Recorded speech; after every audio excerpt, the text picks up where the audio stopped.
Chapter 8: Historical Research. Why we should study history. We study history in order to gain a better understanding of our world, our nation, and ourselves today. Historical research can still be defined as a scholariate to discover what has happened. It is the process of critical inquiry onto past events in order to produce an accurate description and interpretation of those events. The basic purposes of historical research: to provide a clear perspective of the present, to facilitate planning for the future by identifying general principles applicable to recurring situations. Nature and value of historical research. Difference is the recognition of the gulf which separates our own age from all previous ages. Context means that the setting for the subject of the enquiry must be retained.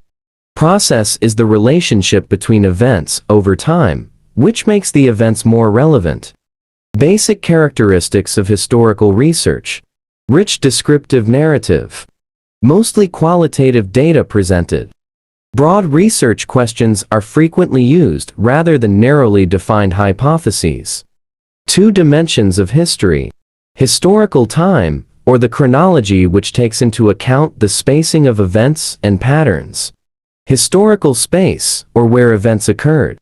Research tools: structured interviews, visits to historical sites and buildings, archives, libraries. Historical research examples: what was the predecessor of the Cooperative Extension Service? What does John Dewey say about the integration of academic and vocations education? What did FA members read in the past, and what are the implications for the present? Importance of historical research to librarianship. Historical research can contribute to the body of knowledge about librarianship. It can increase our understanding of how, when, and why past events occurred. And it can expand our appreciation of the significance of these events. Types of historical research. 1. Biographical research. 2. Histories of institutions and organizations. 3. The investigation of sources and influences. 4. Editing and translating historical documents. 5. Studying the history of ideas. 6. Compiling bibliographies.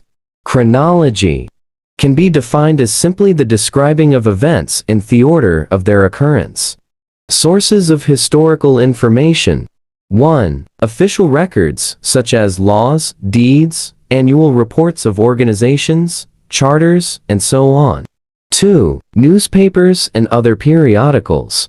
3. Eyewitness accounts of events. 4. Archives. 5. Manuscripts. 6. Letters and personal diaries.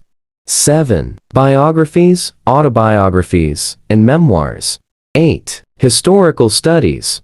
9. Literary writings. 10. Oral evidence. 11. Memorials. 12. Catalogs. 13. Schedules, agendas, and so on. 14. Archaeological and geological remains. Non-documents, primary sources, represent the data which lie closest to the historical event. Secondary sources may be considered virtually everything not viewed as primary.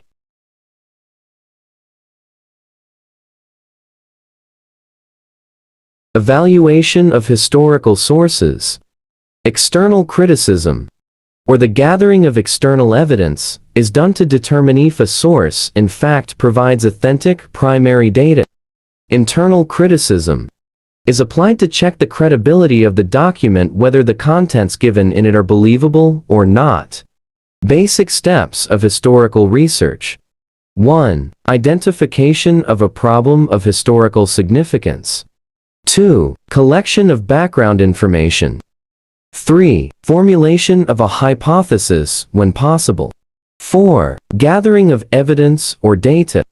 5. Organization and analysis of the pertinent data. 6. Interpretation of the findings or the drawing of conclusions. Bibliography is the study of books as tangible objects, and it is also the systematic description and history of books. Bibliographical research Considered to be a special type of historical research. Systematic bibliography is concerned with the book as an intellectual entity. Its purpose is to assemble information about individual works into a logical and useful arrangement. 1. Universal bibliography. A bibliography that includes everything published or issued in a subject field, regardless of date of publication. 2. National bibliography. A bibliography that lists everything published. 3. Trade bibliography.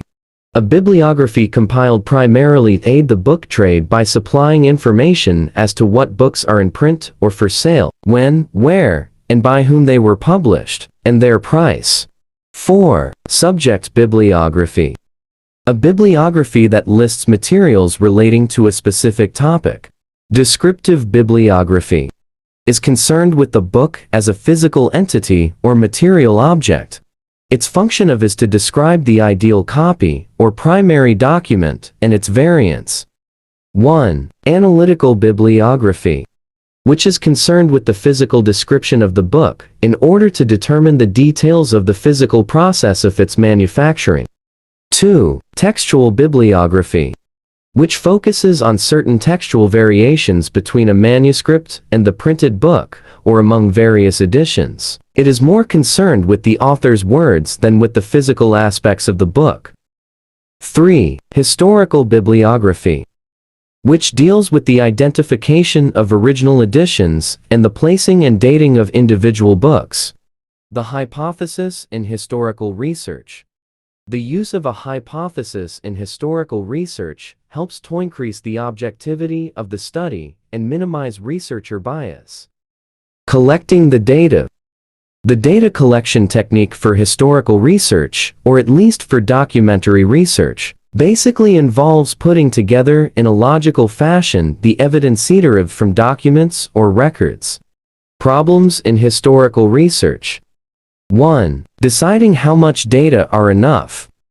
2. Improperly selecting data.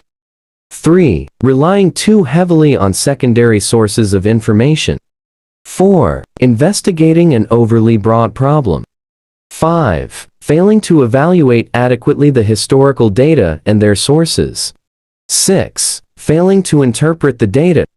7. Reading the present into the past, even though the historical data may not support such an interpretation. Summary. Though the methods of historical investigation can be shown to be the appropriate counterparts of the methods used in other sciences to investigate the phenomena that specially concern them, there appears to be a general reluctance to accord to historical conclusions the kind of logical validity that the conclusions of other sciences are deemed to possess. Thank you.